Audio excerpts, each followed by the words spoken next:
शुक्रिया TikTok, thank you TikTok. आप ये सोच रहे होंगे ये बंदा जो है ये टिकटॉक का शुक्रिया क्यों अदा कर रहा है, शायद ये पेड कंटेंट है या मुझे पैसे मिले हैं टिकटॉक का प्रमोट करने के लिए। ऐसी कोई बात नहीं है, आप आपको बताने की कोशिश करूंगा कि मैं टिकटॉक का शुक्रिया क्यों अदा कर रहा हूँ। मुख्तसर बता दूं मैं आपको कि कोई भी जो कौम होती है, कोई बंदा जो होता है, एक इंसान की आप मिसाल ले लें। और जब भी किसी भी नशे में मुबतला होता है, वो जो नशा जो होता है एक खास हद से या अपनी अपनी कोई चीज़ क्रॉस करता है, तो किस तरह वो बंदा जो होता है, वो जो इंसान जो होता है तबाह बर्बाद हो जाता है। ये नशा जो होता है ये अल्कोहल का नशा भी हो सकता है, किसी और चीज़ का नशा भी हो सकता है। और आप कह सकते हैं आप किसी भी ऐसी बीमारी जो होती है में मुबतला जब हो जाता है, जो बीमारी जो होती है उसको शुरू में इलाज ना किया जाए, तो किस तरह वो इंसान को बिल्कुल कहते हैं अपाहज कर देती है, ला इलाज कर देती होती है। इसी तरह अगर आप गाड़ी चला रहे होते हैं तो आप एक खास हर जगह स्पीड लिमिट होती है ना, हर जगह आप हमारे मोटरवे के ऊपर आम गलियों के अंदर या जिनको बाहर के मुल्कों में जाने का मौका मिला वहाँ कैमरे वगैरह भी लगे हुए ना, तो एक खास स्पीड का मेंटेन करना होता है आपने। जब उस खास स्पीड से ऊपर जाते हैं ना, जो आप जाते हैं, तो आपका एक्सीडेंट का खतरा ज़्यादा होता है। वो आपको यही बता रहे होते हैं कि अगर आप इस स्पीड में अगर आपका एक्सीडेंट हुआ तो कितने बचने का चांसेस हैं। अगर इस स्पीड से अगर ज़्यादा बढ़ेंगे तो वो स्पीड को क्रॉस करेंगे, फिर आपके कितने बचने के चांसेस हैं, या कई दफ़ा आपके बचने के चांसेस नहीं होते। फिर आपको टिकट वगैरह भी आती है, सज़ा वगैरह मिलती है ना। सज़ा और जज़ा की जब अक्सर बात कर रहा होता हूँ, तो ये मैं थोड़ी तमीज़ इसलिए बन ताकि आपको थोड़ा सा इसका समझ आ जाए या इसको जानने में आपकी आसानी हो कि मैं आगे क्या कहने जा रहा हूँ मैं। अब इसी सिनारियो को समझ रखते हुए मैं बात करूंगा पाकिस्तान के बारे में कि मैं अब टिकटॉक का शुक्रिया क्यों अदा कर रहा हूँ। मैं एक मैं ख़ास लफ्ज़ इस्तेमाल करता होता हूँ जो मेरी अपनी आप कह सकते हैं इजतरा है, या सही उर्दू का लफ्ज़ मैं ना इस्तेमाल कर रहा हूँ, या आप कहते हैं मेरी अपनी ईजाद है। आसान लफ्ज़ इस तरह इस्तेमाल कर लेते हैं कि मजहबी नशई कौम। ये मैंने पाकिस्तानियों के लिए ये लफ्ज़ इस्तेमाल किया। मैं खुद ही पाकिस्तानी, हम सब के लिए हम एक मजहबी नशई कौम बन चुके हुए हैं कि हम एक मज़हब के ऐसे नशे में मुबतला हो गए हुए हैं को जब आप नशे में मुबतला हो जाते हैं ना, फिर आपकी जो अकल जो होती है, अकल जो फहम होती है बिल्कुल ख़त्म हो जाती है। फिर आप अपनी अकल से बाहर होकर कैसे काम कर रहे होते हैं। जो भी आप जो बंदे देखते हैं जो नशा कर रहे होते हैं, कोई भी नशा क्यों ना हो, आप उन हरकतें चेक कर सकते हैं। वो एक आम इंसान की सोच वाली हरकतें नहीं होती, वो भी उससे ऊपर की हरकतें होती हैं जो किसी के लिए उसके ना अपने लिए ठीक होती हैं, ना उसके इर्द गिर्द के माहौल के लिए ठीक होती हैं, किसी के लिए ठीक नहीं होती है। वो नुकसानदेही होती हैं, वो नुकसान पहुंचाती होती हैं। वो अपना भी नुकसान करता है, अपने इर्द गिर्द का भी नुकसान करता है। अब उसी इंसान को अगर आप पूरी कौम में देख लेते हैं, जब पूरी कौम में इस किस्म के बन जाए, एक नशे में मुबतला हो जाए, एक खास किस्म का नशा कोई भी हो, तो उसके अंदर फिर पूरी कौम को नुकसान पहुंचता होता है। लेकिन अगर आप एक खास हद तक नशा करना, वैसे कोई भी नशा करना बड़ी बात होती है, लेकिन मैं एक ऐसे मिसाल तो मैं आपके पेश कर रहा हूँ। कोई भी अगर आप वैसे भी कोई भी चीज़ इस्तेमाल करें, जैसे शुगर इस्तेमाल करते हैं, चीनी वगैरह इस्तेमाल करते हैं, और भी कोई चीज़ें इस्तेमाल करते हैं, एक खास हद पर इस्तेमाल करेंगे नुकसानदेही होगा भाईजान। तो ये मेरी कहने की कोशिश है। दूसरी बात यह है कि एक मुनाफकत, जिसे हिपोक्रेसी कहते हैं, कि एक खास एक मुनाफकत से जो कौम, उसकी एक इंसान भी और ऐसे कौम कोई माशरा उसमें आता है, तो किस तरह वो माशरा तबाह होता है। तो उसके अंदर मैं बताने की कोशिश करूंगा कि टिकटॉक का खास तौर पर शुक्रिया मैंने क्यों अदा किया। वैसे और भी सोशल मीडिया की ऐप्स मौजूद हैं, उसके अंदर यूट्यूब है, उसके अंदर ट्विटर है जो एक्स हो गया हुआ है, फिर इंस्टाग्राम है, फिर फेसबुक है, और इस तरह व्हाट्सएप है। व्हाट्सएप पर सब कुछ होता है। क्योंकि टिकटॉक का खास शुक्रिया क्यों है, क्योंकि जब आपको पता है कि जब थोड़ा सा अगर आप हिस्ट्री में थोड़ा जाने, ज़्यादा दूर जाने की जरूरत नहीं है। एक टाइम ये भी होता था कि पाकिस्तान के अंदर तस्वीर तोड़ने के ऊपर भी फतवे आते थे और भी चीज़ें भी आते थे। हम उस बात में नहीं जाते। आज ये वीडियो उस बारे में नहीं है कि जब टीवी के ऊपर हमारा एक या दो चैनल होते थे, पीटीवी होता था। पीटीवी के ऊपर कुछ लोग आते थे, अपना सियासी प्रोग्राम करते थे। उसके बाद पाकिस्तान के अंदर चैनलों की भरमार शुरू होगी, नए नए एंकर आना शुरू हुए जो पहले कॉलम लिखते होते थे और जो थोड़ा बहुत काम करते थे। क्योंकि एक बंदा जब कॉलम लिखता है, जो थोड़ी बहुत जो रिपोर्टर टाइप बंदा होता है ना, अब ज़रूरी नहीं होता कि वो जो स्क्रीन के ऊपर बैठ कर टीवी के सामने बैठ के आकर जो बात करेगा उसके अंदर उसका इंटेलेक्चुअल लेवल उसी तरह का होगा। क्योंकि जब आप एक रिपोर्टर होते हैं या आप एक किस्म के कॉलम नगार होते हैं, आपकी जो थॉट प्रोसेस होता है, जिन सोचे समझे के जो मामला होते हैं वो तरह होते हैं। आप इंफॉर्मेशन गैदर कर रहे होते हैं, अपनी इंटेलेक्चुअल लेवल के मुताबिक उसको लिख देते हैं, वो अच्छी बात है। अब इसका मतलब ये भी नहीं है कि जो बंदा जो रिपोर्टर है या कोई कहते हैं जो कॉलम नगार है, जो सहाफ़ी वगैरह है, वो अच्छा एंकर नहीं बन सकता। मेरा ये कहने का मकसद नहीं है।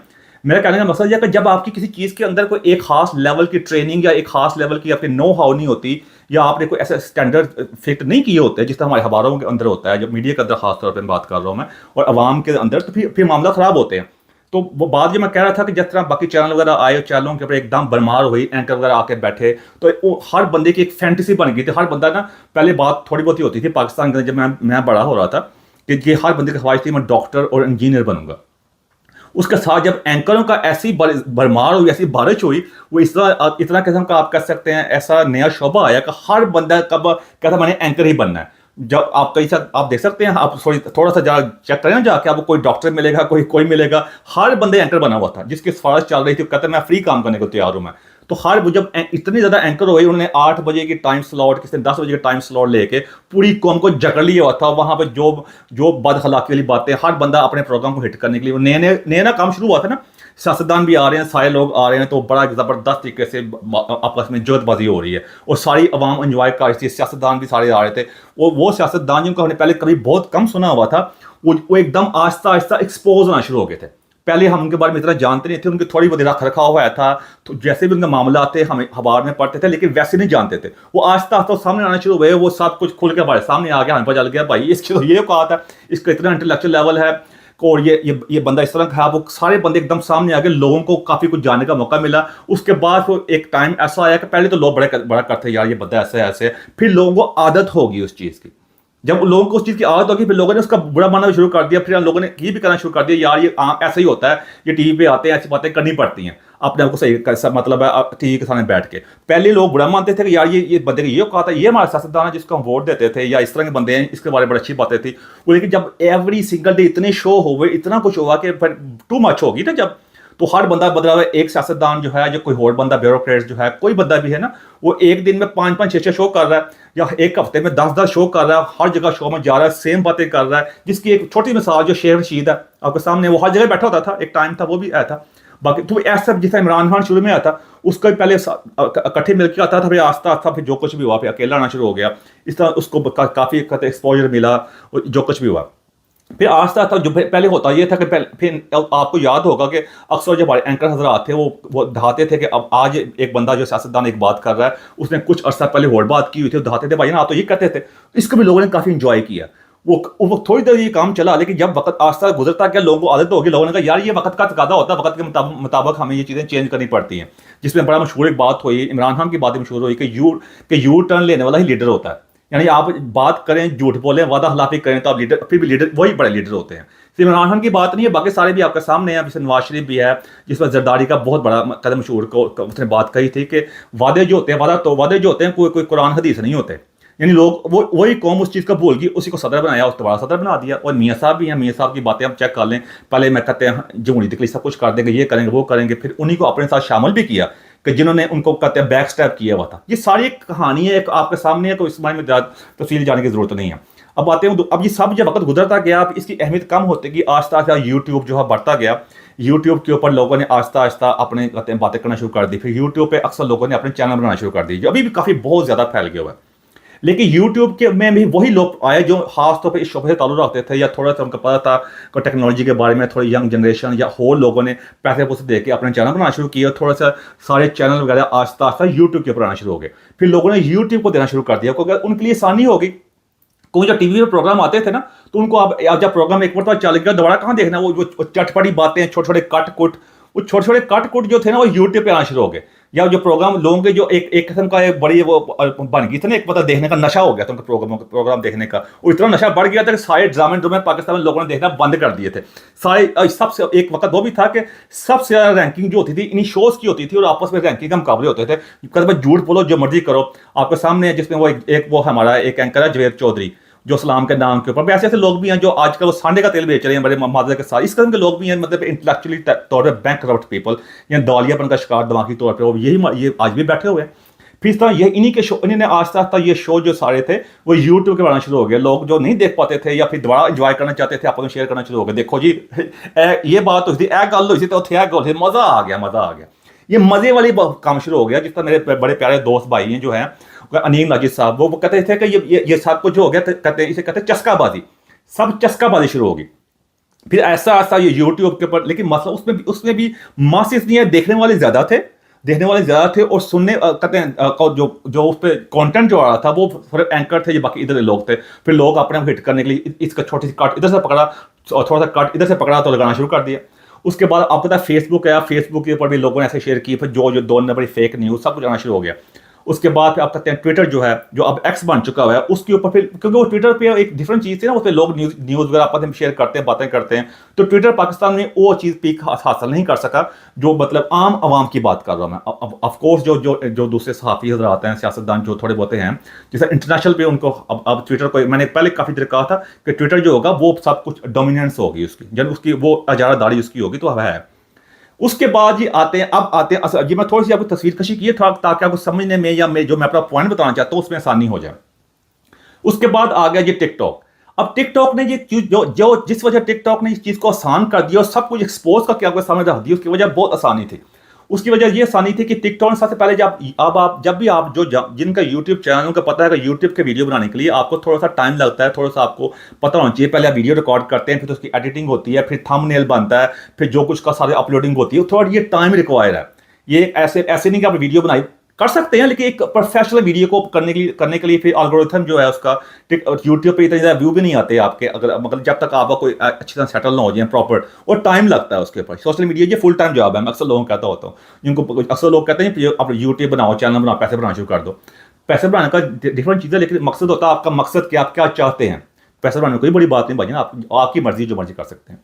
अब टिकटॉक ने आके सारा कुछ को स्ट्रीमलाइन कर दिया, बहुत ही इजी कर दिया। वो उसने इसको सबसे पहले जो आपके कहते हैं जो स्क्रीन थी, तो उसको उन्होंने आपके लिए कर दिया कि मतलब आप कहते हैं वो स्वाइप कर सकते हैं। वो स्वाइप वाले सिस्टम ने ना कहते हैं वो सारा मसले आपके सामने हल कर दिए।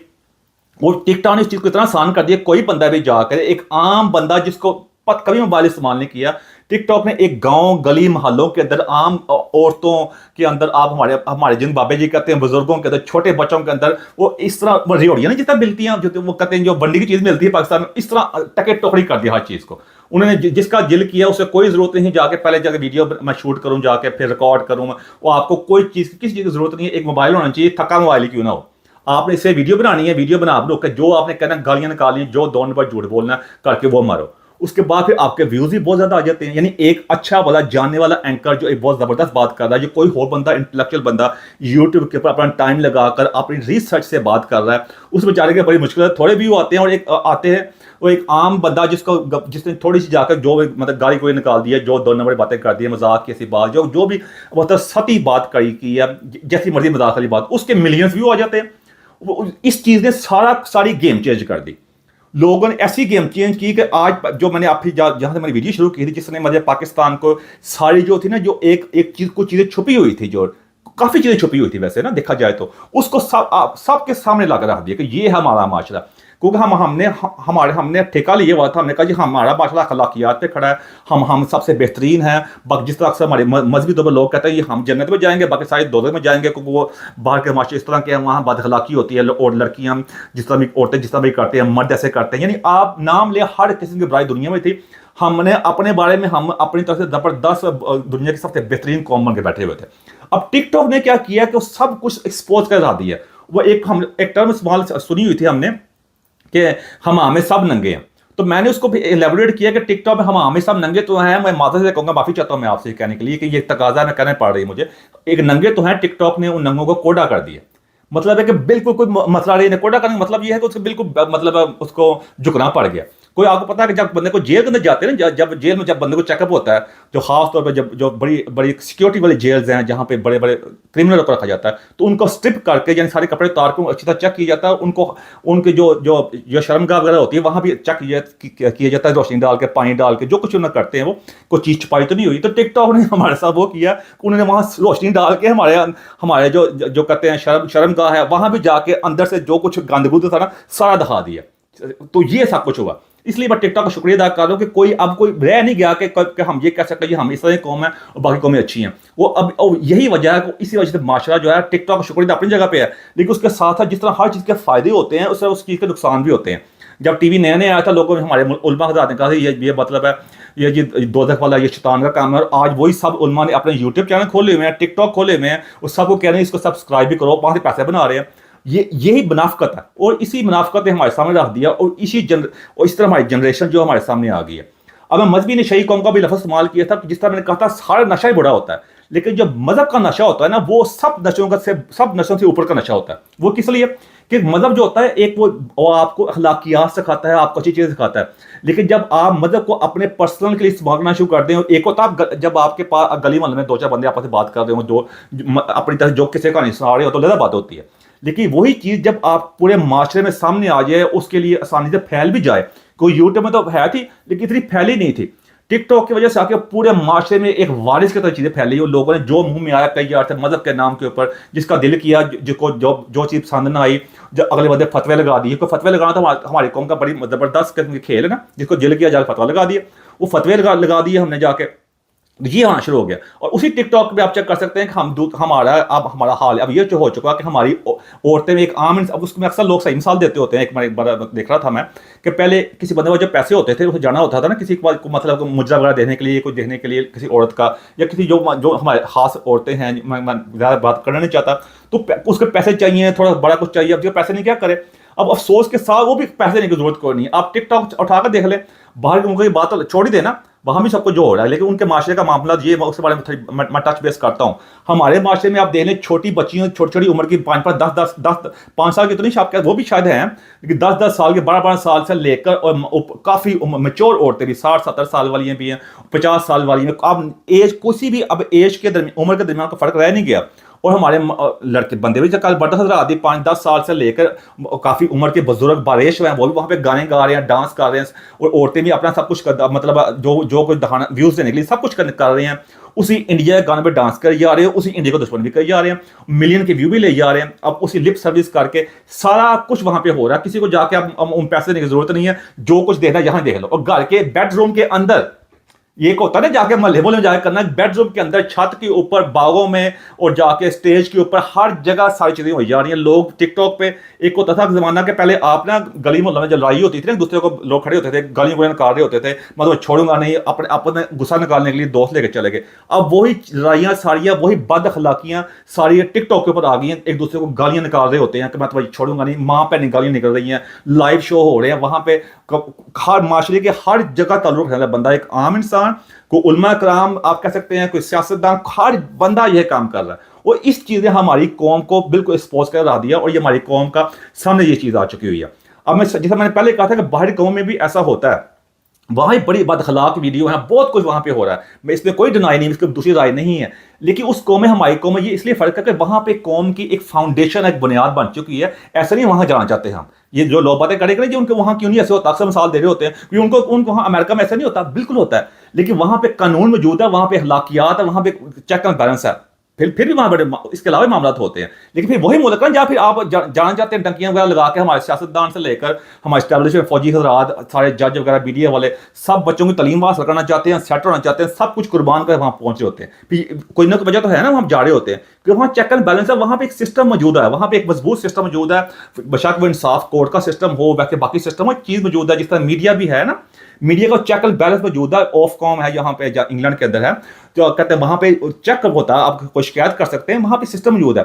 अब इस मुल्क के अंदर ना कोई पहले सिस्टम मौजूद था चेक करने के लिए, किसी भी जो बंदा जो मर्जी कह दे आके, जब टीवी वगैरह नहीं थे, अखबार वगैरह आए थे, फिर टीवी वगैरह आए थे, उसके ऊपर वो भी कोई सिस्टम मौजूद नहीं था। टीवी चैनल की जब भरमार इतनी हुई, अब इंग्लैंड की मिसाल देता हूँ, यहाँ पे 2-3 टीवी स्टेशन है, BBC, स्काई न्यूज़ और GB न्यूज़, जो 24 आवर आते हैं। अब पाकिस्तान में 50 हैं, इतनी ज्यादा फिर क्या जरूरत है भाई। वो अक्सर एक बड़ा मशहूर स्टेज दान में उसने कहा था कि कहते हैं 50 से ज्यादा चैनल है कि करना चाहिए पाकिस्तान चो, तो वो चक्कर हो चुका है। अब वो टीवी चैनल, अब ये हुआ जाए कि उसके टिकटॉक की वजह से वो जो शो आते थे ना, अब शो की सारी अहमियत खत्म हो गई है। जो 8 PM से 8 बजे का शो, 10 बजे का शो, जो सियासी प्रोग्राम सारे आते थे ना, वो सब फारग कर दिए। उनकी अब कोई अहमियत नहीं रहेगी, कोई उनको देखता, उनके व्यू भी कोई नहीं आते। अब सारा कुछ टिकटॉक के ऊपर आ गया।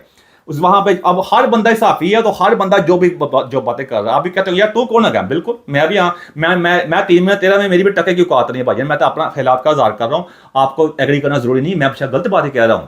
तो ये बात मैं कह रहा हूँ कि ये टिकटॉक का शुक्रिया मैंने इसलिए अदा किया। और दूसरी चीज़ भी आई कि इसमें बहुत ज़्यादा कौम की जो अखलाकियात होती, कई चीज़ें होती है ढकी छुपी होती हैं। लेकिन उसके साथ साथ हम ये सुनते हैं, उसके साथ जब तक हमारी कौम पहले बीमार थी ना, अब जो गला सड़ा चीज, और वो गल सड़ गई है, सब कुछ बदबू पैदा कर रही है।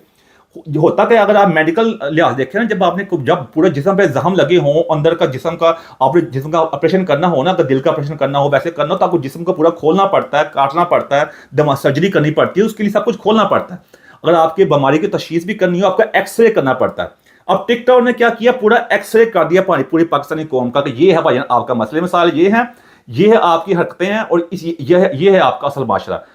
अब इससे फायदा भी हुआ, नुकसान भी हुआ। फायदा ये हुआ कि हमें पता चल गया हमारी कौम क्या है, हमारी बीमारी क्या है। अब जो हमारे जो ताकतवर हजरात हैं, अब उनके हाथ में को इसको कैसे ठीक कर सकते हैं।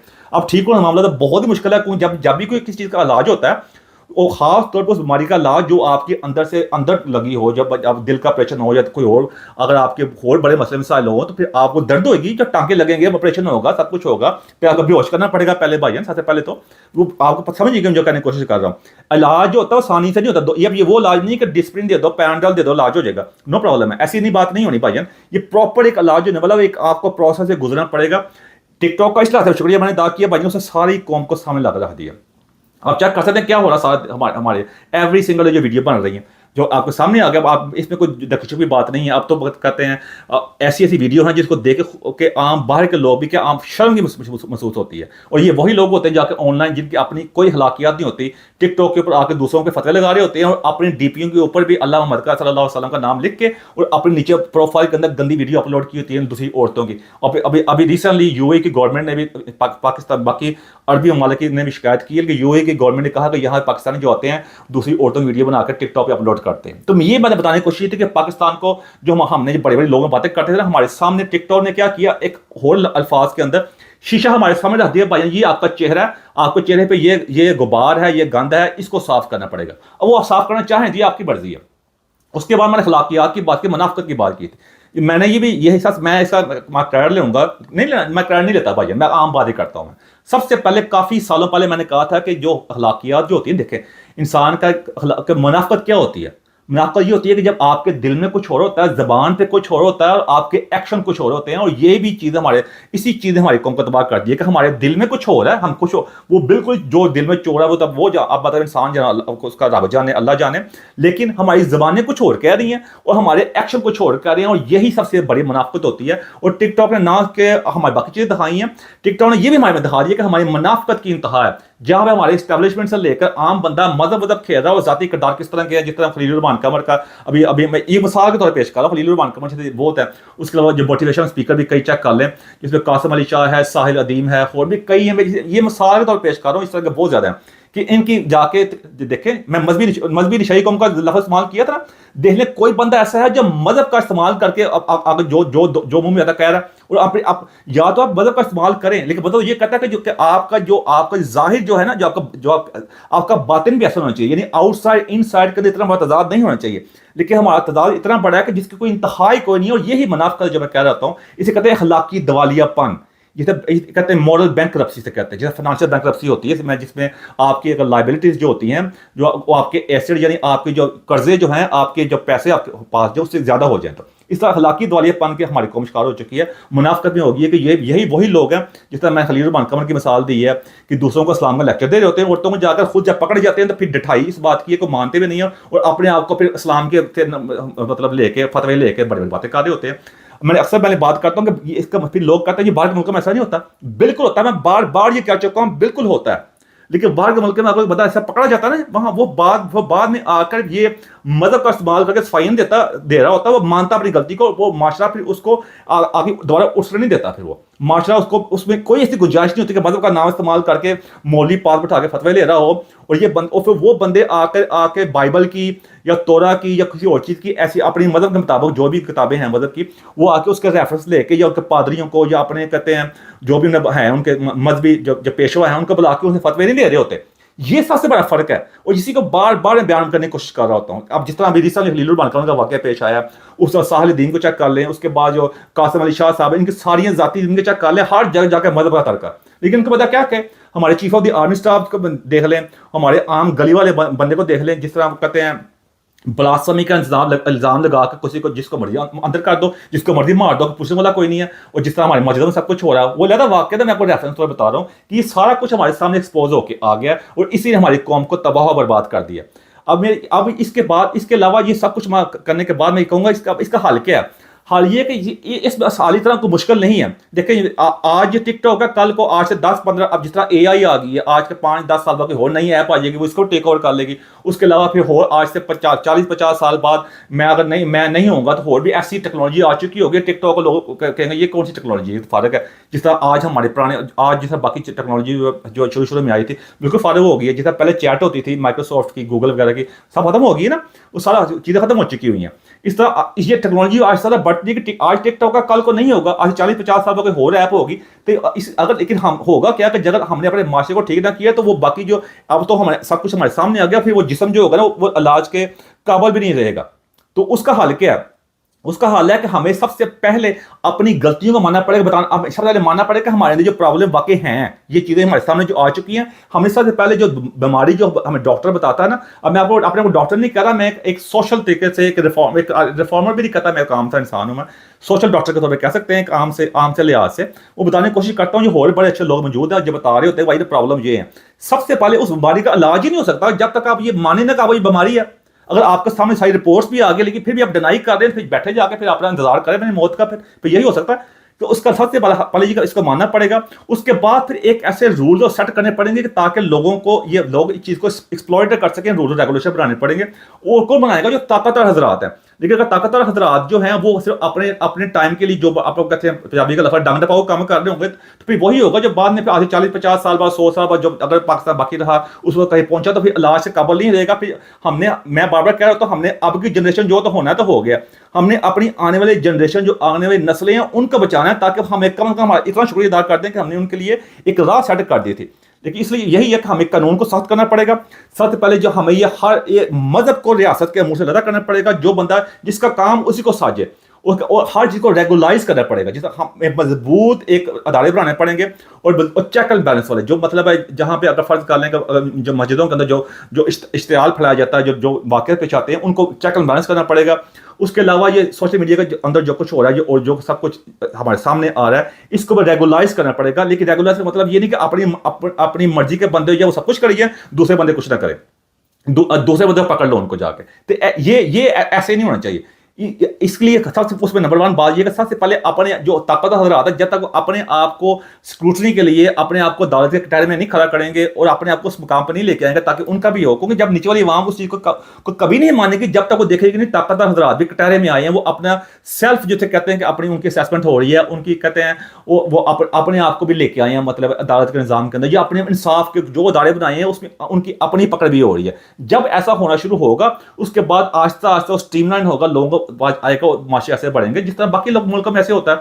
वहां भी हजारे है, वो लोग बहुत कुछ कर रहे होते हैं लेकिन लोगों को कानून का डर भी होता है। इस तरह हमारे आगे बढ़ेंगे और आने वाली उनको ये बातें हमारी कौम में डालनी पड़ेंगी कि अगर आपने और ये सबसे पहले ये जो चीज़ें ना कि हमारे दिल में कुछ हो रही है, बात मजहबी निशाई कौम की बात में जब बार बार करता हूँ, वो कि मजहब के मामला जो है ना, हमें एक कौम को पहले सबसे पहले आसानी से एक आसान हाल ये होगा, सबसे पहले बच्चों को ये गाइड करना पड़ेगा कि जो रब जो है रब्बुल आलमीन है वो सब का रब है। वो हिंदुओं का भी है, वो सिखों का भी है, वो ईसाइयों का भी है, मसीहों का भी है, वो यहूदियों के भी है, बुद्धिस्ट का भी है, और जो रब को नहीं मानते उनका भी है, सबका ही है। जब तक हमको ये अच्छी बचपन से उनका स्कूल से प्राइमरी से अच्छी तालीम नहीं देंगे, उनको बताएंगे नहीं, अच्छे बुरे की तमीज़ नहीं बताएंगे, उन्हें बताएंगे कि हमने हर एक का एहतराम करना है, जो जैसा भी है उसका एहतराम करना है, किसी फतवे नहीं लगाने। और अखलाकियात क्या होती हैं कि अगर आपने जो एक्शन हैं, आप जो अमल कर रहे हैं आपकी ज़ुबान में दिल में, इसके अंदर जो फ़र्क होता है उसको बदअखलाकी कहते हैं। हमारा मज़हब जो होता है उसकी अखलाकियात क्या है, दूसरे मज़हब की अखलाकियात क्या हैं, ये कानून का एहतराम किसे कहते हैं, ये बचपन से कौम को ये प्रिपेयर करना पड़ेगा। ये बड़ा लंबा टास्क है, इतना लंबा भी नहीं है, लेकिन एक डायरेक्शन में डालना पड़ेगा। उससे क्या होगा, आस्ता दुनिया आज से 50 साल बाद जितनी भी टेक्नोलॉजी क्यों ना होती हो, जब एक कौम एक खास नगर में चल पड़ेगी, उनको पता होगा कि ये चीज़ें हमारी ठीक नहीं है, इसकी इतनी सजा हो सकती है, इतना हमारे पर असर हो सकता है, फिर आस्ता आस्ता आप देखेंगे कौम जितनी भी टेक्नोलॉजी आई है, बल्कि हमें उसमें नाम पैदा करना पड़ेगा, हमें अपनी टेक्नोलॉजी बनानी पड़ेगी। उससे क्या होगा कि हम आस्ता से ऐसे कौम के तौर पर आपस में इकट्ठे होकर हम किसी भी चीज़ का मुकाबला कर सकेंगे। कोई बेशक वो कोई जंगे हों, कोई मीडिया की वॉर हो, और कोई अपने अंदर के इंटरनल मैटर हों, जब कौम के इदारे मजबूत होते हैं, कौम को अखलाकियात मजबूत होते हैं, वो किसी भी चीज़ का मुकाबला कर सकते हैं। लेकिन जब कौम एक हजूम होती है, हर बंदा अपने आप को, कोई अपने आप को अरब से मिला रहा है, कोई किससे मिला रहा है, कोई अपने आप को पाकिस्तानी कह नहीं रहा, ये चीज़ें बात बहुत लंबी होती जा रही है। मेरा मकसद ये है कि ये चीज़ को जान सके कि इस तरह होता है। अब फाइनली मैं कहूँगा हमारे सामने सब कुछ आ चुका हुआ है। अभी हमारी जो ताकतवर हजरात हैं उनको सोचना पड़ेगा कि हमने अब कि इसको कैसे कंट्रोल करना है। वो फायर वायर लगाई है जो हमने, फायर वाल लगाने में उसके खिलाफ नहीं हूँ, लेकिन फायर वाल का मकसद ये नहीं होना चाहिए कि ज़्यादा राय पे पाबंदी लग जाए। फायर वाल लगाइए, बिल्कुल ठीक किया। और उससे उससे ये होना चाहिए कि आप चेक एंड बैलेंस हो। लोगों जहाँ पे जो नफरत वाला जो मवाद है, जो झूठ वाला मवाद है, उसको ना सिर्फ उसको पकड़ना मकसूद है कि वो सही चीज़ का पकड़े, उसको सजा भी मिलनी चाहिए। डजंट मैटर है कि वो आपका अपना बंदा हो या कोई बंदा भी हो, जब ये सजा मिलेगी वो अक्रॉस द बोर्ड मिलेगी। और यकीन करें पाकिस्तान के अंदर बेहतरी आना शुरू हो जाएगी, इंसानिटी आएगी और लोगों को जो सही बंदे हैं उनको उन ओहदों पर लगाया जाएगा। जब मेरिट सिस्टम जो होता है, मेरिट सिस्टम किसी भी दुनिया के लिए बहुत ही अहम होता है। जब ये चीज़ें सारी होंगी फिर आप देखेंगे इंशाल्लाह कोई ऐसी बात नहीं है, पाकिस्तान भी दुनिया के अंदर एक अपना मकाम हासिल करेगा। उसके बाद फिर मैं बार बार से कहता होता हूँ, उसके लिए हमें ज़रूरत इस बात पर गौर करना पड़ेगा। हमें साइंस में, टेक्नोलॉजी में, इनोवेशन के अंदर, रिसर्च में, एजुकेशन में, AI में आगे आना पड़ेगा। और हमें बार बार मैं कह रहा होता हूँ, ये बात पुरानी होती जा रही है अब, कि वो सच जो दूसरे ने बात बोलते हैं, हमें अपने साथ सच बोलना पड़ेगा कि खुद ही पुकार बुलंद इतना कि हर तकदीर से पहले खुदा बंदे से खुद पूछे बता तेरी रजा क्या है। एंड मेरे को ऐसी बात जब क्वेश्चन लगी उसे मदद चाहता हूँ मैं। Thank you very much.